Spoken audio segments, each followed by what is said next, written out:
नमस्कार, मैं जितेंद्र चतुर्वेदी। फाइनली पाकिस्तान का नक्शा बदलने जा रहा है और ये अनायास नहीं कहा जा रहा। जिस तरीके का घटनाक्रम है वो इस बात की तस्दीक कर रहा है कि 1971 फिर दोहराया जाएगा और पाकिस्तान टूटेगा। लेकिन सवाल यह है कि कौन सा घटनाक्रम है जिसके आधार पर इस तरह का कंक्लूजन निकाला जा रहा है। तो मोटे तौर पर तीन चीजें दिखाई दे रही हैं जो इस बात की गवाही दे रही हैं कि पाकिस्तान कई टुकड़ों में टूटने जा रहा है। तो वो क्या घटनाएं हैं? एक जो पाकिस्तान के भीतर चल रहा है, दूसरा जो पाकिस्तान के इमीडिएट पड़ोस में चल रहा है, और तीसरा जिसका ताना बाना भारत रच रहा है। तो वो क्या है उस पर तो मैं बाद में आऊंगा। पहले शुरुआत पाकिस्तान से करता हूं, क्योंकि जो परिस्थितियां हैं वो परिस्थितियां ऐसी बन चुकी हैं कि रोना गाना शुरू हो चुका है पाकिस्तान में। तो क्या हुआ है? अभी कुछ रोज पहले, मुझे लग रहा 15-20 रोज पहले, एक संविधान संशोधन हुआ पाकिस्तान में, और उस संविधान संशोधन ने पूरा वहां का माहौल ही बदल दिया। और बड़ी चीज यह है कि यह माहौल हुक्मरानों के भीतर बदला है। जुडिशरी नाराज है, सेना के भीतर विद्रोह जैसी स्थिति पैदा हो गई है, आईएसआई भी एक अलग मोड में चली गई है। क्यों? क्योंकि जो संविधान संशोधन हुआ, उस संविधान संशोधन में मुनीर ने अपने आप को सर्वशक्तिमान बना लिया। यानी वो इस समय पाकिस्तान में जो कहें वही सही है, बाकी जो कोई उस वहां बोलने की हिम्मत और हिमाकत नहीं कर सकता है। ये बात आईएसआई को नागवार गुजर रही है। और इस बाबत एक पीछे वीडियो भी आया था जिसमें आईएसआई के जो आप एक तरह से कहेंगे उन्हें प्रवक्ता आप कह सकते हैं, उन लोग ने जैसा संकेत दिया था। संकेत क्या दिया था उस वीडियो में? संकेत दिया कि देखिए, हम जो है हमारे यहां निर्णय एक आदमी नहीं ले सकता है। और यह इशारा सीधे सीधे मुनीर की तरफ था, क्योंकि मुनीर ने अपने आप को संविधान संशोधन के जरिए जो पोजीशन दिया है, उस पोजीशन में वो जो निर्णय लेंगे वही मानना पड़ेगा। जबकि उस संविधान संशोधन के पहले परिस्थितियां एकदम अलग थी। वहां आईएसआई बैठती थी, नौसेना बैठती थी, एयरफोर्स बैठती थी, आर्मी बैठती थी, तब जाकर निर्णय होता था। आप कहेंगे और शहबाज शरीफ, तो शहबाज शरीफ की वहां क्या हैसियत है भाई? वहां कोई भी जो नागरिक सरकार है वो तो उसकी दो कौड़ी की इज्जत नहीं है। वो जो कुछ तय होता है वो यही लोग बैठ कर तय करते हैं। अब इन लोगों में मुनीर ने अपने आप को सुपर बॉस बना लिया। अब जब सुपर बॉस बना लिया तो ये बात ना एयरफोर्स को सुहा रही है, ना नेवी को सुहा रही है, और ना आईएसआई को सुहा रही है। तो इसलिए सेना के भीतर विद्रोह की सुबुगाहट हो गई है कि मुनीर का हमको सुनना ही नहीं है। कई एक जो है वो अपनी अलग बटालियन ही बना रहे हैं। और जो स्थिति है अगर यही रही तो मुनीर के साथ कुछ भी हो सकता है। क्योंकि ये सिर्फ एयरफोर्स और नेवी या आईएसआई के अंदर नहीं हो रहा है, आर्मी के भीतर भी एक धड़ा है जो इस बात से नाराज है। तो ये नाराजगी ने एक चीज तो बता दिया कि जो सबसे पावरफुल इंस्टीट्यूशन था कहां का, पाकिस्तान का, वहां पर जो है विद्रोह पैदा हो गया है। एक दूसरा, जुडिशरी के पास अधिकार पहले से कम थे, ये संविधान संशोधन करके उनका और गला दबा दिए। इसके कारण जो है वहां पर एक अलग तरह की परिस्थितियां बन गई हैं।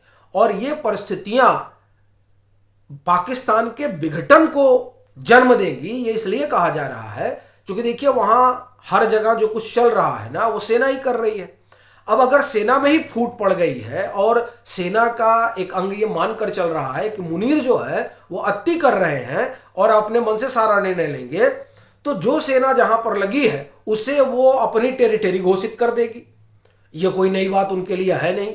तो इसलिए यह माना जा रहा है कि अंदर जो परिस्थितियां हैं वो इनका जो पाकिस्तान का टूटना है उसको एक तरह से आप कहें कि मुकम्मल कर रही हैं। अब इसमें क्या है, एक तो विद्रोह है जिससे विघटन की बात चल पड़ी है।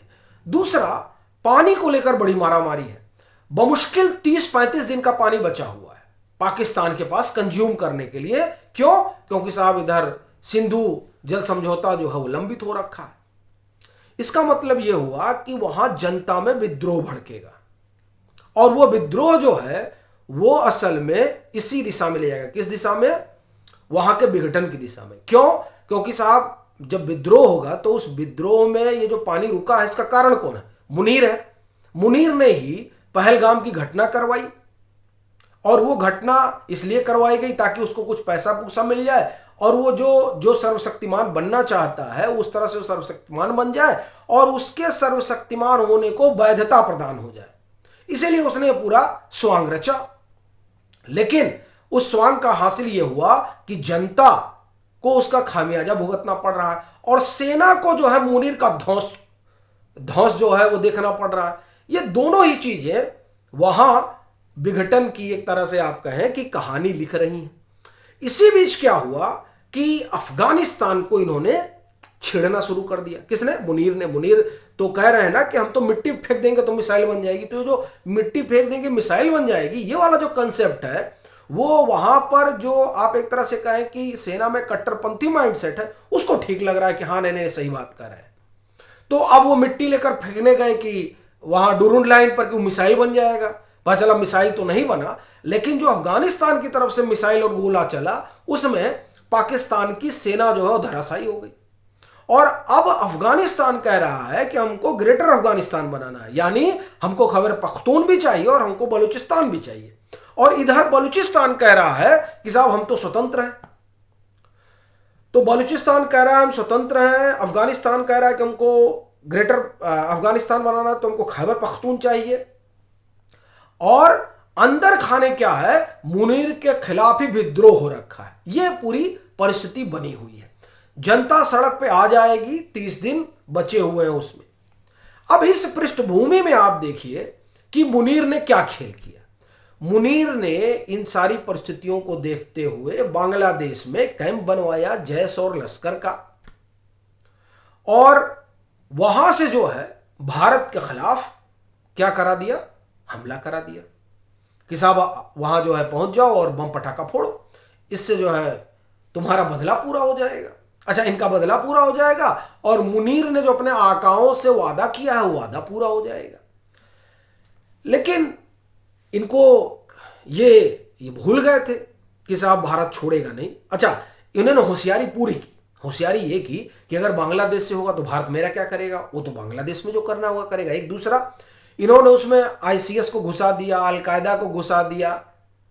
और ये इसलिए घुसा दिया चूंकि देखिए आईसीएस का कोई हेडक्वार्टर तो है नहीं, अलकायदा का जो कुछ अफगानिस्तान में, तो कैसे जाओगे अफगानिस्तान में?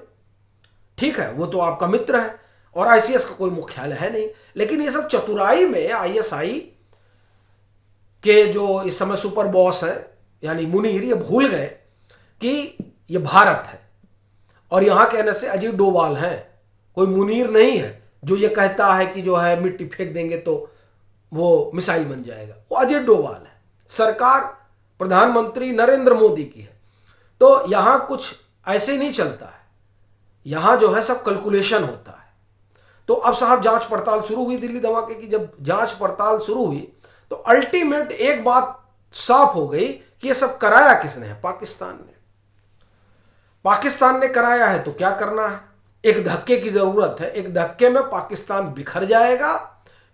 जो जिस कश्मीर पर, जम्मू कश्मीर पर अवैध कब्जा जमा रखा है पाकिस्तान ने, वो हमारा हो जाएगा। और जो खैबर पख्तून हो अफगानिस्तान को मिल जाएगा। बलूच चाहेंगे तो अपना अलग मुल्क बनाए, चाहे जहां है वहीं रहे या फिर अफगानिस्तान के साथ रहे। यह सिर्फ एक धक्के से हुआ, किसके? भारत से। और यहीं पर भारत की भूमिका बड़ी हो जाती है। अब ये जो खेल है, ये खेल आप ये मानकर चलिए कि मैं ये नहीं कह रहा हूं कि सेना जो है वो सीमा पर जाकर कुछ करने वाली है, वो जब होगा तब होगा। लेकिन अभी जो डिप्लोमेसी चल रही है उस डिप्लोमेसी को आप समझिए। जो आप क्या कहते हैं बेसब्र की, अरे कुछ नहीं होगा। मसला देखिए, युद्ध कई तरीके का हो रहा है। एक वारफेयर हम लोग भी लड़ रहे हैं, इंफॉर्मेशन वारफेयर। ये जो वारफेयर है दरअसल यही अल्टीमेट सब कुछ तय कर रही है। तो ये बहुत महत्वपूर्ण है। फिर डिप्लोमेटिक वारफेयर चल रही है। तो उस स्तर पर भारत जो है वो लगा हुआ, और वही कारण है कि देखिए अफगानिस्तान से रिश्ते कितने बेहतर हो चले हैं। उनके वाणिज्य मंत्री इस समय यहीं पर है। अब वो उनके वाणिज्य मंत्री यहाँ पर हैं, हमने वहाँ पर अपना दूतावास खोल दिया है, वहाँ जो है तमाम तरह के डेवलपमेंट के काम काज किए जा रहे हैं। उसका क्या कारण है? उसका बस एक कारण है कि ये जो पाकिस्तान है इसको तोड़ना है। और हम क्यों तोड़ने जाएं?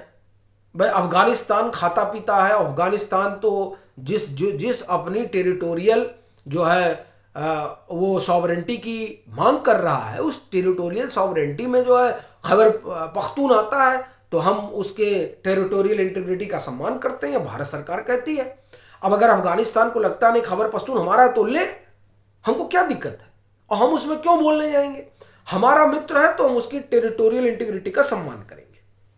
ठीक साहब, हमको जम्मू कश्मीर पर अवैध कब्जा कर रखा हुआ हमको चाहिए, तो हम जो है जब हमको सही समय मिलेगा हम जाकर उसको खींच कर ले आएंगे। और उसके लिए भी हमको जो है कुछ करने की जरूरत नहीं है, बस हमको डिप्लोमेटिक चैनल खोले रहना। उस डिप्लोमेटिक चैनल में अफगानिस्तान एक अहम पड़ाव है। अफगानिस्तान जो कर रहा है वो कर दे, बाकी ढेर सारा काम तो अननोन गनमैन कर रहे हैं। जो हमारे भारत के दुश्मन हैं, पता नहीं कहां से सब आ जा रहे हैं, वो पाकिस्तान में उनको निपटा दे रहे हैं। इन्होंने होशियारी में बांग्लादेश में लगा रखा था कि बांग्लादेश से अगर कुछ होगा तो हमारे ऊपर किसी का संदेह नहीं जाएगा और हम लोग बचे रहेंगे। तो हम बांग्लादेश में भी जो है शुरू हो गए हैं, वहां भी खूब अननोन गनमैन चल रहे हैं, न मालूम कहां से आ रहे हैं और सबको निपटा रहे हैं। अब तो यूनुस की कुर्सी के लाले पड़ गए हैं। तो जिस नक्शे की बात की जा रही थी पिछले कई दिनों से, उसके बदलने का समय अब आ चुका है और वो जल्द ही मानचित्र पर जो है एक नया नक्शा होगा जिसमें पाकिस्तान आप एक तरह से कहें कि टूटा हुआ आपको दिखेगा। यानी मेरा कुल कहना यह है कि विघटन जो है होने जा रहा है, पाकिस्तान टूटने जा रहा है।